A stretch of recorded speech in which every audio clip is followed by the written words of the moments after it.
Welcome to Bear Archery's Hunting 101 podcast, where hunters new and old come to learn and find inspiration from stories of hunts gone by. Everyone is welcome to enjoy the outdoor way of life, and there is no better time to start than right now.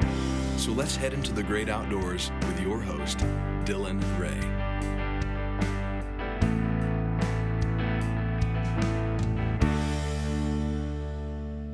All right, guys, welcome to Bear Archery's Hunting 101 podcast. I'm joined by who I believe to be one of the most genuine guys in the industry. He might dispute me on that, but I believe to be one of the most genuine guys in the industry. Now, if it means anything to you, my wife got to meet you last week at Pope and Young Convention. Yep. You walk out of the room, and my wife says, he's just fun. Like, he's just nice and kind. I appreciate that. Brandon Waddell from Mountain Archery Fest. Brandon, how are you, man? I'm doing fantastic, man. What a beautiful day on the mountain up here at Snow Basin. Hot day. Yeah, so now it's getting smoky. So we're wondering where the fire is. Yeah, it's somewhere. Before we kick this off, we was in Reno last week at Pope and Young, and smoke everywhere, dude. Fires all around, smoke going on all around us, and it dried me out like crazy. So we were at a kind of a reception, and my nose starts bleeding. And so I go into the bathroom. The first guy to walk in was Brandon. And he says, dude, you okay? You all right? And I'm like, yeah, I'm good. You know, it's just a nosebleed. Well, what you might not know is through that time, I'm sitting there, nose pouring in the sink, dude. Remy Warren walks in. He's like, you all right? And I'm like, yeah, I'm good. Alan Bolin walks in. He's like, you all right? I'm like, yeah, I'm good. Michael Waddell walks in. I'm like, yeah, I'm good. And I'm like, all these big names are walking in, and I'm sitting there with blood pouring out of my skull. And they're like, you all right? You know, it's always unnerving when blood comes out of someone's head. I know. It doesn't matter if it's out of their skull cap, their nose, their mouth, their ears, their eyes. It's always one of those things you tend to slow down and pay attention. Yeah, you know? And so I'm like, this couldn't have happened any worse, because we're at the reception where, like, you get to meet and greet all the big names. I guess all the big names had to take a leak while my nose is bleeding. And you remember what I said to you? Don't get any on your tie, boy. And I think somebody actually, and it wasn't one of those guys, it was somebody, but they actually walked by and, like, moved my tie for me. And Yeah. my nose is still bleeding. I'm like, thanks, sir. Yep. Don't get that tie. Before we start, man, tell me about MAF. How did it come about? Well, Mountain Archery Fest is something that was not, well, I guess the best way to put it is Mountain Archery Fest came about through a relationship I had with Gary Wilson. Gary Wilson approached me and wanted to do something like Mountain Archery Fest, and he came to me and wanted to see if I could run the mountain side of his events. He'd heard through the grapevine that, you know, that I'm good at that and that I can do well. And so we sat down and talked a little bit, and in an unfortunate situation, Gary had to kind of evacuate the business opportunity pretty quickly. But in the meantime, I had leveraged about, you know, 60 grand worth of targets and a handshake, and they were already on the ocean coming over from Mountain Archery Fest. And when everything kind of came to a head, it was one of those things where I had to kind of look back at my family and say, you know, this is something I'd really like to do and something I'd really like to be involved in, whether Gary's in it or not. And I just would really like to see if we can make this come together. But there was no way it was going to move forward without my family's support. And so sat down with the wife, talked about it, and we agreed that it was something that we would try to entertain and continue to move forward. And here we are 3 years later. Now, might I say that's why I love coming to Mountain Archery Fest, because not only is it your family's deal, but you've created this to feel like we're all family. Yeah. And I mean, that's exactly how it goes. Mm-hmm. And the first one I came to was, I don't know, a month back in Beaver, and we show up, and I don't know, it was probably 9 or 10 o'clock when we got here, and we're like, man, we're hungry. Where can we get some food at the mountain? And you brought us into your home cabin. Yeah. Your mom made a home-cooked meal, and we're like, I was blown away. I was like, good Lord, this is a family deal. And not only is Brandon's family involved, but Brandon makes you feel like he's part of your family. And so kudos to you, man. Yeah, thank you. Because you got all of your kids here? No, I don't have all of them here. We got the greater majority, but not all 9 are here. I have 4 kids that aren't here right now. I have 5 of them. No. And I tell them, I said, if you're not here, you're square. Yeah. Now, is it because they're too young to be here, or jobs? No, jobs. Yep. I got a son that's in Taos and owns his own business. Okay. Just can't get away. Owning your own business has got its pros and cons, right? Yeah. So And then my other daughter, she just took on a new job. She got married. She graduated college with a degree, got a fantastic job. And it just wasn't in the cards for her to have any vacation time, only being 6 months into her job. Right. And then the third one lives in Sacramento and owns a recording studio. And man, he's just rocking and rolling his life right now and, That's awesome. and having a great time. So, but the other 5 are here. And I can tell you that without those 5 children of mine, my wife, family support from other board members and things of that, man, we wouldn't be here. You know, the first year that we set Purgatory and Eagle Point, it was me and my 3 sons, literally. Doing the whole course. We did everything you see here. We did the exact same thing. We had 5 courses on the mountain. It took us all week, and there was just me and my 3 boys, well, actually my daughter and my 2 sons, and I set the whole mountain. How many targets per course? It was 180 targets total we set on the hill between the practice course, the kids course, and the other 5 courses. And you know, man, kudos to them. Like, I'm just kind of me. I get to connect the dots, and I get to, you know, create what puts smiles on people's faces and what rewards people. But I can tell you that if it wasn't for my kids, my wife, my extended family, we wouldn't be here. They're my rock, bro. Now, walk me through the 5 courses. We've got Pope and Young course, which is just outstanding. Yeah, man. The only place in the world, like, this is my plug for Mountain Archery Fest. Where else in the world can you go and shoot a representation of every 29 big game World record. world record? Taken by a bow. Where, I mean, Yep. Hold on. Let me actually slow down. Where else can you go anywhere in the world and find one target that is a representation of the world record for that species? On foam that you can shoot at? Nowhere. Nowhere. Nowhere. And here you get to shoot all 29. Yep. But past that, you try to even set it up realistically as to how that hunt unfolded. Am I correct in that? Yeah, so we set the yardage correctly. We try to do angles. We try to do some, you know, we try to recreate that shot opportunity for you that they got to experience. And one of the guys, I wasn't at this event, but one of the guys that shot the world record elk was at that event. Yep. And he was like, dude, it was like Yeah. I was reliving it. Yeah, he tells me it never gets old. He's like, it never gets old shooting that bull. I bet not. I bet not. You know?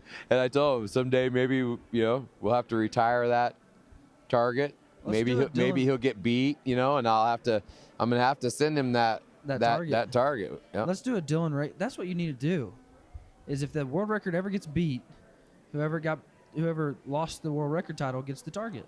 Well, I thought about definitely giving them a target or maybe even giving them a new one, you know. But I also thought about taking those old targets to Pope and Young and auctioning them off. That'd be cool too. You know, it just, you know, for S3DA or for whatever, or I don't know, you know, that'd but be just cool to too. take it back to the convention and say, this got beat, check it out. And you know, we can bid on it. And I Well, don't the know, Pope and Young something World cool. Record course- Something cool's got to happen with it. The Pope and Young world record course was supposed to be at the Pope and Young convention. Was supposed to be there this year, but But with with the reschedule, COVID and didn't happen, rescheduling, yeah. we ended up going down there and having our shoot with Silver Arrow Bowman, and that was really good. We had a great shoot, not a killer turnout, but I can tell you that that local club there, Silver Arrow Bowman, their class act, man, we had a great time hanging out with them for a few days. So Now, beyond the Pope and Young course, we've got Cryptic, Base Map, Eastman's. Eastman's. Yep. So we got Eastman's Tag Hub course and Base Map and Cryptic, and then we have usually we set a comp course. We didn't set a comp course here at this mountain. I just didn't have enough competitors to justify the labor, so they're shooting Eastman's today. But you know, the way to look at our course design is Pope and Young's kind of a beginner entry level course, and then Eastman's Tag Hub course is that next step up to the intermediate. And what's the furthest shot on the Pope and Young course? The furthest shot on the Pope and Young course is just under 60 yards. See, that's incredible. It is That incredible. all 29 world records are shot under 60 yards. Yeah, And they probably yeah. average what? 25? I think I averaged it at 31. That's incredible. Yeah. Incredible. Yeah, I mean, that's a testament to the quality of hunter. Because I can tell you that some of these animals are just, I mean, they're the best representation of their species as a mature Yeah. animal as you can get, right? Obviously. And to get in their bedroom, I mean, that's just special. That's spectacular. That's the testament of the hunter, man. When you're rolling in and you're killing the world record with a bow, and the crazy part is that I think it was 17 of the 29 are still held with a recurve or a longbow. Wow. That's awesome, dude. Now, I think average Pope and Young in general is 27. Yeah. So that just, now, hey, I'm all for, if I'm shooting my compound, I'm all for stretching it out to 100, 120 and having fun. Mm-hmm. But realistically, 30 and in is all I need to be at. Yeah. You know what's funny is that we set the cryptic course. So we can go through the course a little bit. So you start with Pope and Young, then you go to Eastman's Tag Hub as an intermediate course. Then you step up into Base Map, which is the ultimate hunter course, and it's not long shots either, just more technically driven.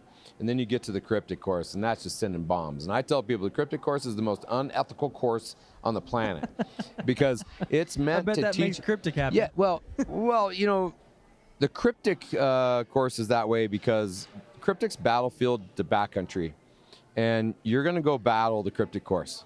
Yeah. It's bomb shots, tight windows, brutal. I mean, it's like we're doing everything to teach you what your true ethical shot really is. That's what that course is designed. It's so asinine and so unethical that you will quickly realize that your buddy who says, "Oh, I can smoke an elk at 80 yards any day." Huh. You didn't that time. Yeah. You know, so when we look at the courses, the idea of MAF is to encourage people to come out, and it's to have people come out and continue to build within the sport of archery. Not everybody's a hunter, but we want the sport to continue to grow because we know that your non-hunter, if you just let them experience the sport, they'll have way more compassion and understanding to what everything we do because they get it. They'll finally get the switch will flip. Yeah, the cryptic guys come off the course not too long ago. Yeah, and they were like, dude, that was brutal. Yeah, Justin came off and bam, and they were like, dude, that was legit. Like, you know, and they were sitting down talking to me about how we need to kind of maybe on the website rate, you know, your terrain difficulty and the shot difficulty. Like, so that, you know, you got 2 stars here, 5 stars there, or you call it double black diamond over here and green, whatever. But, and I think that's a great idea that we're going to have to carry forward. But I can tell you that this mountain at Snow Basin is special. It's steep.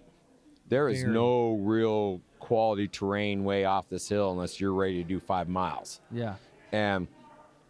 But each course is to help you build your self-esteem and help you build your craft. And there's 2 or 3 shots on, like there's that 57-yarder on the Pope and Young course. That's a little bit of a poke for some beginners, no doubt, right? Yeah. But there's a couple of those on Pope and Young that will help you graduate and say, oh, well, I made that 60-yard shot on Pope and Young, so Eastman's is like 10 yards to 65 yards or 70 yards. So now I can go do that course. Yeah. And then the 65 or 75 yard ones on Eastman's are going to be kind of technical. So that those are your bridge targets to get to base map. Right. And then you get to base map, and then there's a couple bombs in there, and that's what leads you into cryptic, into that full on expert full send course. Right. Yeah. And so, you know, you better take a few dozen arrows with you. No, I mean, even they came off of it. It's a tough course. But we're really not here to make arrow companies money, Dylan. We're here to build people's self-esteem and help build their, you know, skill sets behind archery. We're here. We want them to come have fun. We want them to come back year after year, and it's our job to make sure that these courses and these venues stay creative and keep that creative flow going for people to continue in the sport. And there's a lot of ways to do that through these courses, Dylan. And I can tell you the best way, that Pope and Young course has changed people's identity to 3D. Yeah. It's awesome. I believe it. No, that was when I really started looking into shot distances on not only world records, but on all of Pope and Young, that was when it clicked in my mind. I'm like, why do I shoot a compound?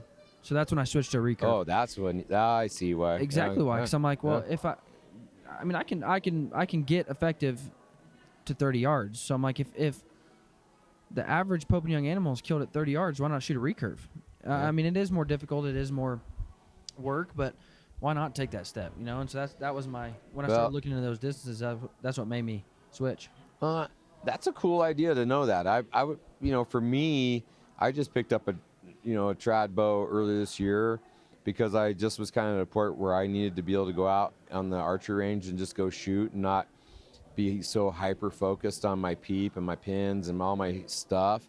And I'll tell you what, I mean, if I hit my block one time at 20 or 30 yards, I'm tickled pink, because when I went back in the house, I'm so relaxed, man. So let me, You know? my podcast listeners, I'm sure, are getting sick and tired of hearing this, but I like to tell all my guests this when we get on the topic of the switch and shooting a recurve. There's never that euphoric high with a compound anymore. You go out and you shoot at 60 and you're like, all right, I'm dialed in, you know, whatever. And you just shoot and you expect to hit the target. Yep. But with a recurve, every shot is like, I hit the freaking target, you know? Yeah, that's what I'm saying. There's a euphoric high. I mean, at 20 yards, I put one arrow in an 18 by 18 inch block, and I was like, woohoo! You know? No, that's what it is for me, man, is you know, and after shooting a recurve for a year, going back to a compound, I did it this last weekend. I pulled out the compound, and you know, I had a bear target at 60 yards, and I'm like, well, yep, this still sighted in, you know. That was fun, I guess. I'm like, I'm just gonna go get my recurve. that way I can actually work at something, you know, and Right. strive to be better. But before we move on, I do got to give a quick thank you to our friends. Have you ever met the guys at NZ Campers? Yes. In fact, I'll tell you how I met the guys at NZ Campers. I did a founder series on Heather Kelly's series, and she's the owner of Heather's Choice up in Alaska. And Heather called me and asked me if I'd be part of a founder series, and I was humbled by the lineup. I mean, dude, there's some flat out amazing people that have created amazing businesses and products for this industry that have changed it and streamlined it to make it more efficient, lots of things. But anyway, I did that founder series, and I spoke that night, and a couple days later, David reached out to me and was just like, man, you blew me away. Like, you gave me hope that what I'm doing and my passion will be received. And that if I just stay in my lane and hit the gas, that, you know, and use my turn signal every now and then, that it will be successful. And then he flat out asked me, he says, hey, can you, what about this Pope and Young gig? And I'm like, dude, go booth, go. He's like, well, I just got the one camper. I just got it done. I'm not sure. And I'm like, dude, I saw pictures of your camper. You got to go. And so he was like, all right, I'm going to do it. And he's like, you going? I said, I'll be there for a day. And when I got there to see the creation that these trailers that he's building, and the customization and the forward thought in his design process is awesome. So now, I mean, it's a camper built by a hunter for a hunter. And I mean, you know, you can look at other campers and say, well, yeah, that would be good in the field. But then you look at this, and I mean, he's got coolers for meat storage and boot dryers and scent-free cabinets built in. And I mean, I was blown away by the thought towards the hunter. Yeah. So guys, go check out NZ Campers. I don't believe his website is quite up yet, but go check him out on social media. That's ENZY Campers. Again, his design is beautiful, flawless. It gained so much attention at Pope and Young. I was stoked for him. What was his daughter's name? Do you remember his daughter's name? She was so delightful. She gave me the tour of that trailer, and she's like, she pulled this Yeti cooler storage thing out, and I'm like, that is so cool. And she's like, did you not read the sign? It says take a drink. And I pulled it open, man. There was ice cold drinks in there. I was like, all right, man. No, thanks. so he's in the process of building me a Hunting 101 camper. And I told her at that convention, I said, do you ever help your daddy build these? And she says, yeah, I do. I get to do this part and this part. And I'm like, well, this is what I want you to do. When you build mine, I want you to go up in the top corner somewhere, and I want you to sign your name. That way I always remember you helped your dad build it. And she was like, really? I can do that? That's and I'm so like, cool. Absolutely. Yeah. And so, but go check out NZ Campers. Those guys are phenomenal. I'm not sure much on your story, but I heard you share a piece of it at our Pope and Young barbecue dinner last event. Yep. And you mentioned something that you said archery saved my life. What did you mean by that? Because I haven't got to hear the story yet. Well, it's multifaceted, but ultimately, you know, I lived my life running and gunning, selling dope, riding Harleys, just living a real dark lifestyle till I was about 30 years old, and I found myself facing some pretty hard time when I finally got caught, and you know, through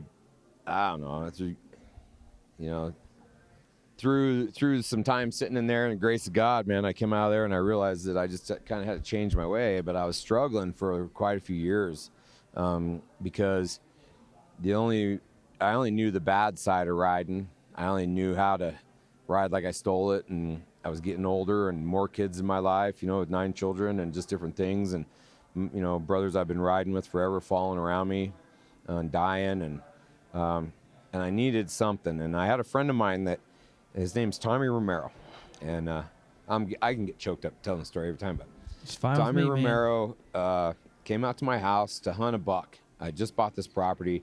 There was this great buck. I'd met him. I'd known Tommy Romero for a long time, but just never really got to know him. And so we got to know each other a little bit more through our barber. And, hanging out in a barber shop, talking real men crap is pretty fun. And anyway, so I ended up boasting about this buck that I had at my house. And he was like, man, I haven't shot a buck in like 9 years. I got a tag in your unit. And my unit's mostly private. So I just offered him to come out. Anyway, he comes out, he shoots this buck, and I watched this whole thing go down. with a bow. With a bow. I was never a hunter. Never shot a bow. Could care less. Highly proficient in handgun, but don't care about anything else. And turn around, and he's like, you want to shoot it? And I'm like, yeah, I do. I want to shoot it. And he's like, well, shoot it. And I picked up his bow, and the only other bow I'd ever picked up in my life was a fiberglass bow in like junior high school or Boy Scouts or something, right? And I picked up that bow, man. I drew that thing back, and I shot that thing about a dozen times. And I looked at him, and I was like, wow, that's cool. Like, it just, to boil it down to you, I put it like this. I used to tell people, and I don't know if I can cuss or what I can say, but I'll deliver it to you real straight and real authentically. The world only turned off 2 times in my life. And that was when I was riding my Harley or riding my wife. The world could spin without me. You know what I mean? Like, that was the only time my brain stopped and I was in the moment. You know what I mean? The moment. And when I shot that bow, I was in the moment. And you spend your life all the time not being in the moment and being present.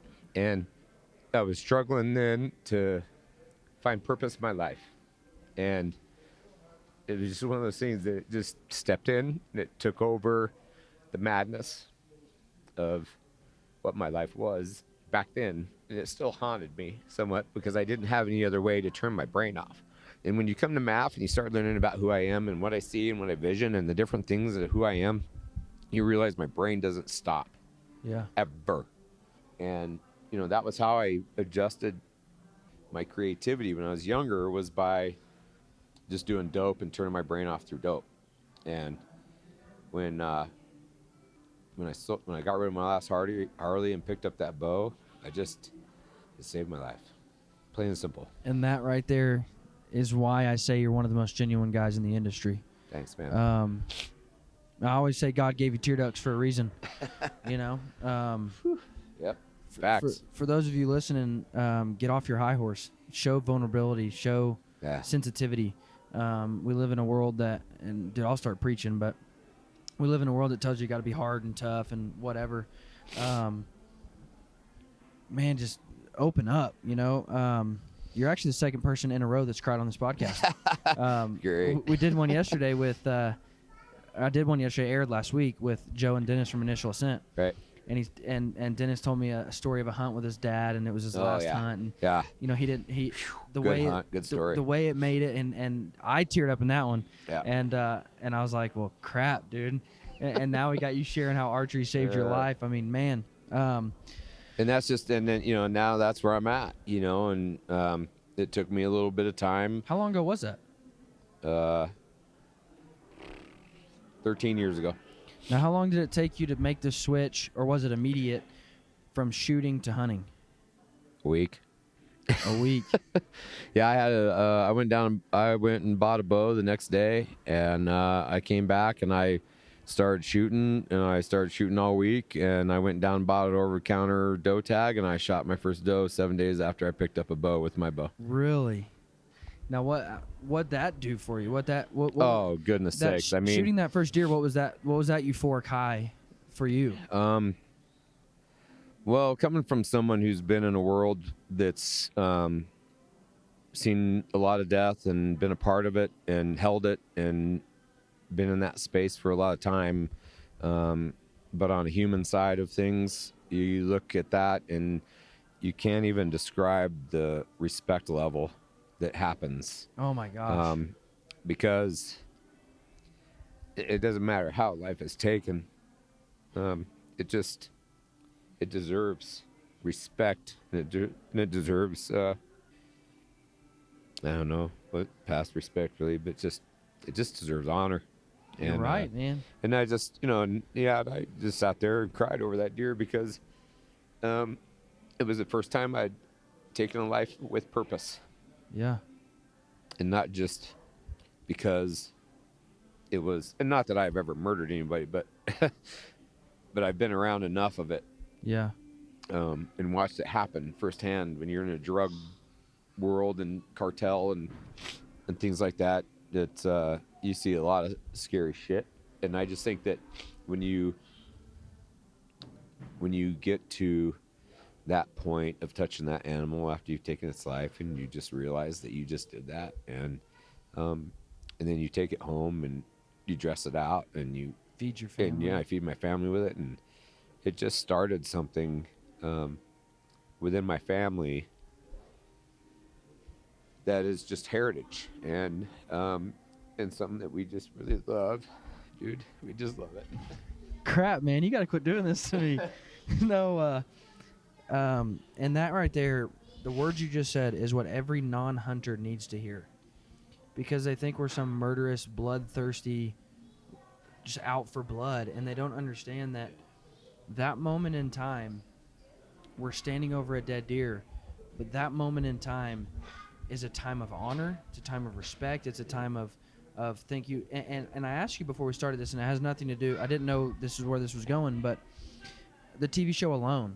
Right. Yeah. You asked me if I'd seen that. I think I've seen stuff, but I've never watched it. You know who Clay Hayes is, right? Yes. Clay Hayes is on it right now. Oh, is he? Well, he's off. I mean, the show is airing right now that he's on, but I got you.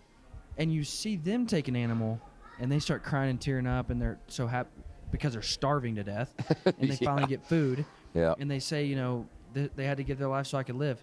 Now, is it that extreme for us? No, because I can go to the grocery store and get meat, but at the same time, that animal gave its life for my family to eat. And it's a time that unless you experience it, I could never put it into words for you. No. Ever. No, there's nothing that replicates it. At all. Nothing. And that's what also makes it intriguing and makes it very special, is because there is nothing else like it. And I think that the most important thing to remember about the whole, taking the life of an animal and things like that, it just kind of rolls back to some conversations you and I have had about why I believe in Pope and Young, why I, why the creation of this Pope and Young course came to fruition from me, and my passion for Pope and Young, my passion for what Pope and Young stands for, and especially, for me, like you've heard me give my speech about why to put an animal in the book, and it's because it ties right back into my tears. Yeah. Because it deserves its legacy to be held amongst its peers. It deserves that respect. Right. Yeah, and I've said it multiple times, and putting an animal in the book is not for you. It's not for the hunter. No. I just got off the phone with Chuck Adams 10 minutes ago, and he's got, what, 205 in the books now? Is that all? Yeah. When they start accepting fork and horns, I'll have some in there. No, but and there's no argument that he's one of the greatest to ever live. Mm-hmm. But the fact that his animals are in the books is what makes him great. The reason his animals are in the books is because he wants to honor and respect those animals for a lifetime. Yep. Because you can have the trophy on your wall. You say that all the time. You can have the trophy on your wall, but what if a house fire comes? Yep. What if eventually you're going to die, and that'll get sold in the garage sale or whatever. Yeah, for $50. Yeah. You can't imagine the amounts I see sold for nothing because no one has a clue. They don't know. And so, but when you put that animal in the book, it honors and respects that animal for a lifetime. Yep. And Jason Roundsville, our executive director, he told a story one time, working a booth, and a guy, had to have cerebral palsy or something, or, not cerebral palsy. I don't know, something came up. He was in a wheelchair, couldn't talk real well, and probably a stroke or something that had taken it. And rolls up, and his buddy says, "Hey, you have a couple animals in here, don't you?" And he shook his head, yes, couldn't really talk. And he said, "Well, let's find you." And he looked at his name. He said, "There you are, right there." And Jason said you could see that moment in that guy's eyes. He was a hunter again. He hadn't been able to hunt for however many years. And for that moment, he was a hunter again, because the legacy of that animal has been remembered forever. Yep. And so for that moment, he was back. And that's what it's all about, man. Yeah, that's kind of cool. You hear all sorts of different stories along those lines. But for me, like I said, I quit putting my name in. I put my initials in. That's it. Because I don't want people to find me in there. Yeah. That's not the point. Right. But everybody has a different view. And I'm 100% on board. However you want to enter or how you do, I just think you just have to enter it. Yeah. That's all. Now, one guy, I don't remember the exact wording he said, but they said, "How many animals do you have in there?" And he said, "I don't." How did he word it? Something along the lines of, "I don't have any animals in there, but there's animals in there that I've harvested that," you know what I mean? Like saying that my accolades are not in there. Yeah, I don't have anything in there. That's not me. But there's 6 animals who grew big enough to be in there that I actually harvested. Right. Yep. And that's what it's all about. I agree. And that's why we really love doing what we're doing here with the Pope and Young course and the pint night and the 3-course wild game dinner that we're doing with Pope and Young, man, is because we need people to go out and bring some membership to Pope and Young. Like you were mentioning, the 1-for-1, right? I mean, it's got to happen. It's got to happen. And there's no reason why, as a father, it should be, your kids and your wife should be involved. You should get them involved. The kid membership was $50 till they're 18 years old. Yeah. Is the new sign-up program with Pope and Young. That is amazing. I don't even know how Pope and Young can afford to do it. They can't. I don't know. Maybe. But because they get the ethic, they get all this stuff back that the club gives back till they're 18 years old. Yeah. No, and that's, I told somebody, I'm like, my son's a member. Was at 4 months old, and he was a member. And they're like, well, that's just, that they didn't understand why. And I'm like, well, I want my son to grow up understanding that if you love something, you fight for it. And the moment you start bow hunting, whenever that time comes, whenever he's of age to bow hunt, I want you to understand that somebody fought for your rights to bow hunt. Yeah. And we can tie that into anything. Yep. I mean, if you love a certain sports team, you buy their apparel, you wear it around, you represent it. But yet, then we as bow hunters, we don't represent those that created the opportunities for us. And so I want him to understand that, from the get-go, this didn't just come about, somewhere between the Indians and us, someone thought bow hunting isn't a legitimate means, and somebody had to create bow hunting seasons for us. Right. And I want him to understand that somebody went out and fought for those rights. And that's what it's all about. Now, before we move on, I got to give a quick thank you to my friends over at 3 Rivers. Now, I'm also going to give 3 Rivers a challenge on this. 3 Rivers, get involved with Mountain Archery Fest. Let's create a traditional only course, because that would be legit. Yep, we're heading that way. With 3 Rivers? Yeah, no, not with 3 Rivers, but I need help going that direction. Well, 3 Rivers, there's your challenge. There's your call out. Bring it. Get involved with Mountain Archery Fest. Guys, 3 Rivers, if you don't know who they are your one-stop shop for anything traditional. Same-day shipping on the largest selection of in-stock traditional archery gear. And they're just a plethora of knowledge. So whether you just need some information on getting involved in traditional archery or whether you need the products, 3 Rivers is your place to go. So go check them out. But 3 Rivers, you also have a challenge issued to you. Get involved in Mountain Archery Fest. Let's create a traditional only course. Now, what is you say that's in the works. What is in the works for Mountain Archery Fest? What do we got coming? Well, what's coming? We got a lot more venues coming next year. So we're going to start getting ourselves a little bit more eastbound. And eastbound and down. Loaded up and trucking. Eastbound and down, yeah. Little C.W. McCall there. You ever see this tattoo on my arm? No, Do you recognize that tattoo? I don't. Did you ever watch Convoy? Oh, no. That was a hard no on the grin. I'm too young. You're going to have to watch Convoy, and then you'll know where that tattoo comes from. Okay. Yep. All right. Yep. It's a hood ornament. I'm going to watch it, and then I'm going to go back, and then I'll know. There's actually one of those duck hood ornaments on my semi down here in the parking lot that we built for Mountain Archery Fest. Well, my last name's Waddell, and everybody used to call me Waddle. Waddle. So ducks became kind of like my mascot. There used love to. it. I remember I was about 7 years old, and McDonald's came out with this commercial where, like, the school teacher, they decided to go on a school trip. Well, it was raining, and the kids were all, "Oh, no recess," right? And next thing you know, you see them there at McDonald's with their rain slickers on and whatnot, and then they, at the end of the commercial, they're going through the parking lot and they're stomping through the puddle, and they're all quack, quack, waddle, waddle, quack. And dude, when after that commercial came out, my life, that was my nickname for the rest of my life, was Waddle. So. Now, I will say this about Snow Basin. Gorgeous facilities. Yeah. When I walked up in here, you're talking huge chandeliers hanging. I mean, just a gorgeous place. And I'm like, bronze statues of I deer heard and like elk 5 and guys sheep. say like, too nice for my blood. Yeah, it's a nice joint, and there's no doubt that the amenities here are top notch. Mountain is top notch. I peed in a golden urinal earlier. Yeah, you know what's funny is I came out of the Pope remember I left the Pope and Young Pint Night for a second. Yes. I was like, you guys yelled at me. I was like, I gotta go potties. I went downstairs, and the first words out of my mouth was gold-plated plumbing. Wow.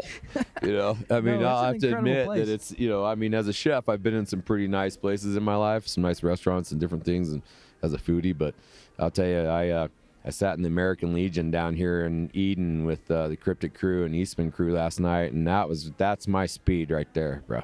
What was it? At the American Legion. So it's a bar. It's a military kind of bar thing. Oh, okay. Right? Yeah. I don't know how to We got one describe in the our American hometown. Legion. I don't know what they Yeah. are per se, but We I got think one in it's our hometown. They I just think call that- it the Legion. That's all they call it. So we went down there and drank a couple beers and chatted it up, and I could hang out. I like hanging out in dives. There you go. I'm kind of a dive guy. There you go. Now, when you say east, where are you talking? I mean, I don't know if you have them nailed down yet. We don't have them nailed down yet, but we were looking at some prospects in eastern Minnesota, eastern West Virginia, Tennessee, Georgia, and Texas, and around the Branson, Missouri area. So they're all online. We're talking with everybody. We'll see how many of those we get in. At least half of them will get put on the books for next year, I believe. Our venue is going to be the Dixie Stampede. The Dixie Stampede. in Branson, Missouri. Branson, Missouri. Dude, that'd be fun. No, they changed the name. It was too racist. They changed the name. Oh, get out. Dolly Parton's. They changed it to Dolly Parton's. The Dolly Parton Knockers Park. Yeah, something like that. No, Jeez. no, I'm excited, man, because a couple of those are a lot closer to home, so I don't got to get on a plane and fly. Yeah. Now, those you said before this, you were bashing me, saying I've never even seen you shoot a bow. I don't even Nope. think you can shoot a bow. I've never seen You don't you even shoot own one. a bow. And I'm like, well, man, it's just hard to fly. I mean, when I got extra totes and bags and whatever, Oh, hard to fly a stop. bow, You can so- get a breakdown bear archery bow and travel with it. Stop the excuses. that's what I got. That's what I got. No, this time I was like, I'm bringing my bow. Good. And then I went to find an arrow tube to put arrows in, and I couldn't find a stinking arrow tube. So I'm like, well, crap. So I called Aerotech, and I was like, hey, you got arrows there? He's like, yeah, dude, you can shoot course. some of mine. Of course. And I'm like, deal. And then I said something about my recurve. He's like, oh, all I've got's veins. And I'm like, dang it. No, dude. Look, he's got those. You just need to build some speed freaks and just build them with traditional specs and just shoot them. They shoot amazing. We talked yesterday. With my draw length and the weight I'm shooting right now, without running a heavy outsert, right now I'm running a super heavy outsert on my traditional arrows. But with his arrow, I'll need a 500 spine, and they don't come out till next year. Yeah, so. that's what he's saying. Yeah. Well, I took like I say, I just got that recurve earlier this year, and I just picked up a couple of those and built 6 of those speed freaks just to have some new arrows. I bought some of those wooden looking arrows. Yeah. That have like the all natural feathers on them. From Easton? There's 5 of them in my yard somewhere, Dylan. I still haven't found them, and I haven't mowed them yet. So I don't know if I'm ever going to find them because they look just like the earth. I've see, I had some of those, and then I'm like, why in the crap am I shooting wooden arrows? Because then I can't find them. Well, who thought that was a good idea? Like, No, that's why I mean, like, I think it's a cool idea, good marketing idea.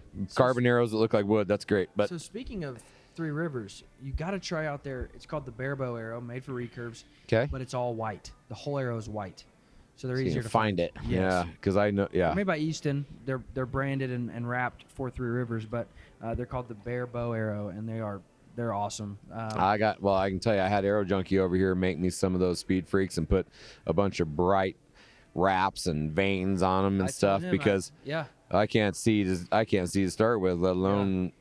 I had a hard time. No, I told him. I said I ran into him, met him, figured out what he did and stuff, and I just had placed an order like a week ago with Easton for some of their new 4mm Axis long range arrows, and I'm like, I'm gonna reroute those directly to you, and you can build them. He's like, deal. So Sweet. I'm excited to see what he does with them. Well, you should be excited. I think it'll be fun. And then I think then we'll have to work on that trad course thing we were kind of talking about. Like I really want to try to put together a trad course that may, I'm just spitballing. We're going to work it out, but I'd like to have a course that probably has 10 shooting pins, but you have like 3 animals per pin. So you just basically set a family of targets there.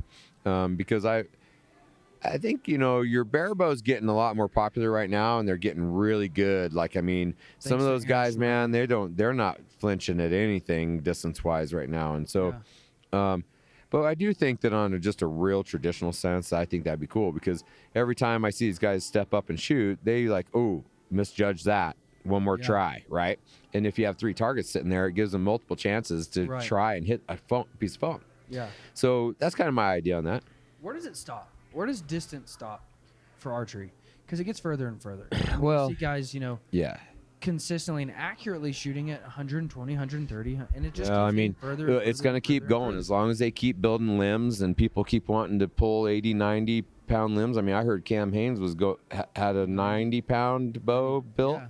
I mean, and so, I don't know where it's going to stop, but I do know that it can go where it wants to go. And in the meantime, Mountain Archery Fest is going to be here anchoring the sport in the reality of what we do.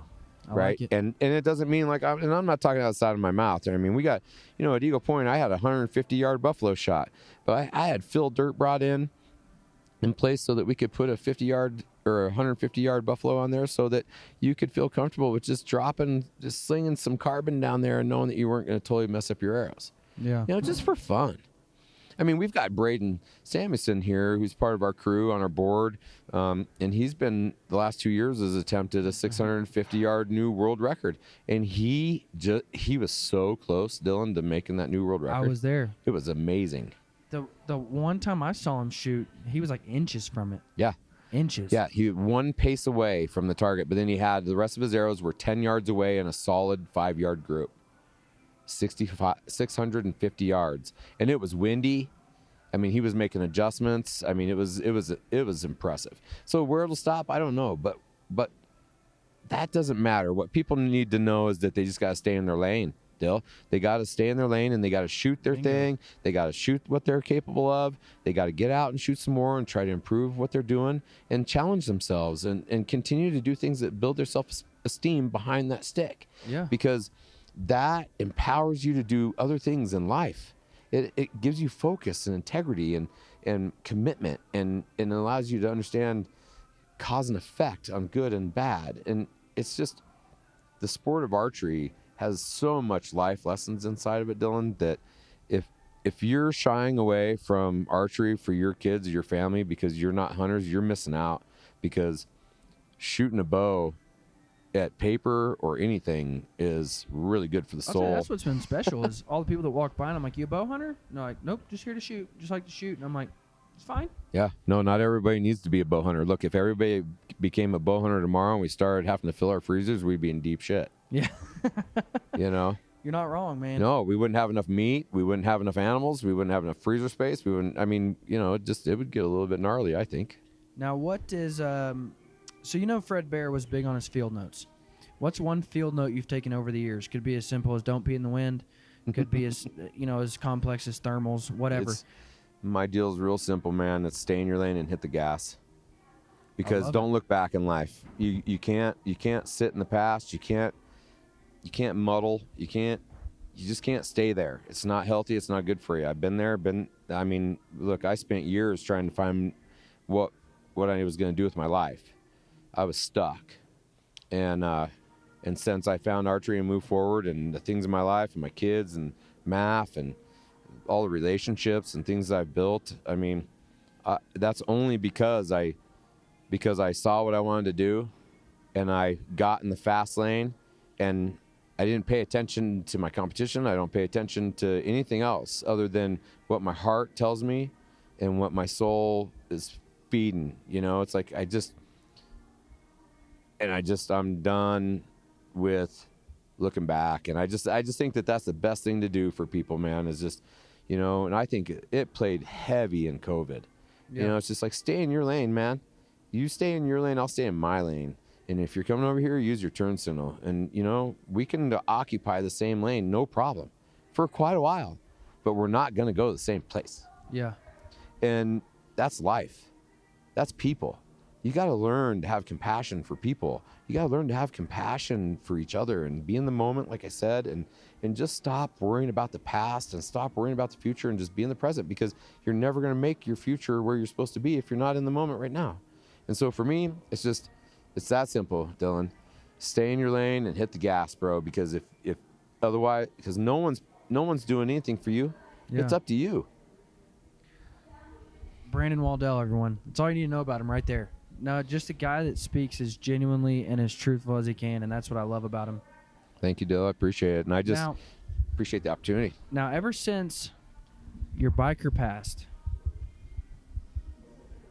why don't you just switch to a Baku e-bike, dude? I tell you, I like those things. I dig them a ton.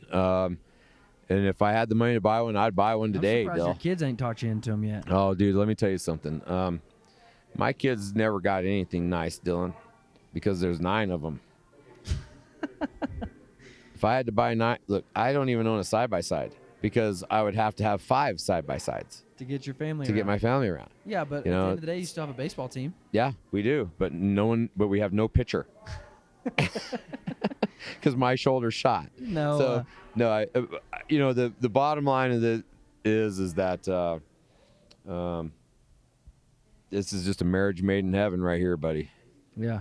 You know, and Pope and Young and MAF are going to move the needle. And if you don't, you better get ready and see it coming, because we're about to shake it up a little bit, because we're tired of the division bell being rung in this industry. We're tired of, you know, everybody throwing their egos out and trying to measure things up. And we're just down to getting this sport back to family. Yeah. No, I want to take time. I'll loop back to that, but I mentioned Baku e-bikes, and this is my perfect opportunity to throw in my newest sponsor of the podcast, Universal Outdoor Products. Yeah, Old Thomas. How do you say his last name? Mifsud? I don't want to try. I call it misfund. Anyways, But Thomas. Universal Outdoor Products. Guys, he is one of the greatest guys. If you walk up and talk to him about his products, he's one of the greatest guys you'll ever deal with on products, and he is a Baku e-bike dealer.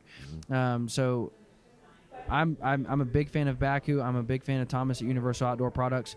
So guys, go check out Thomas. Go check out Baku. And if you need a Baku bike, reach out to Thomas. Reach out to me, and I'll get you in touch with him, because he will get you the best deal possible. Yeah, he's got the best. He's been the best salesman there, and he's able to do more deals than anybody else. And he's just like me.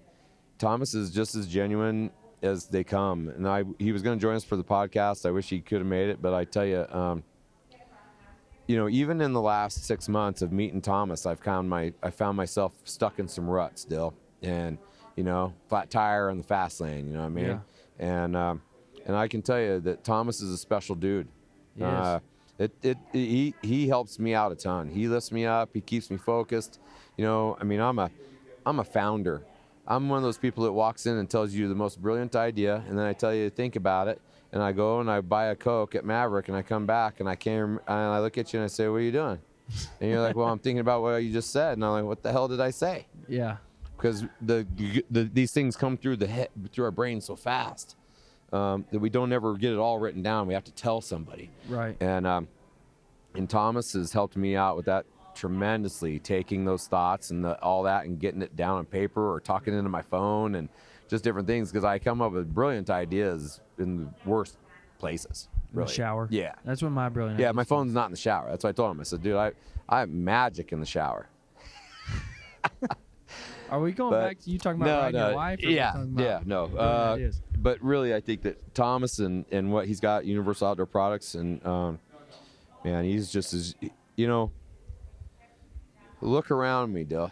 Look around, like you said, we're building family here. Look around exactly at look around, look at you, look at everybody that's here. They're an extension of me.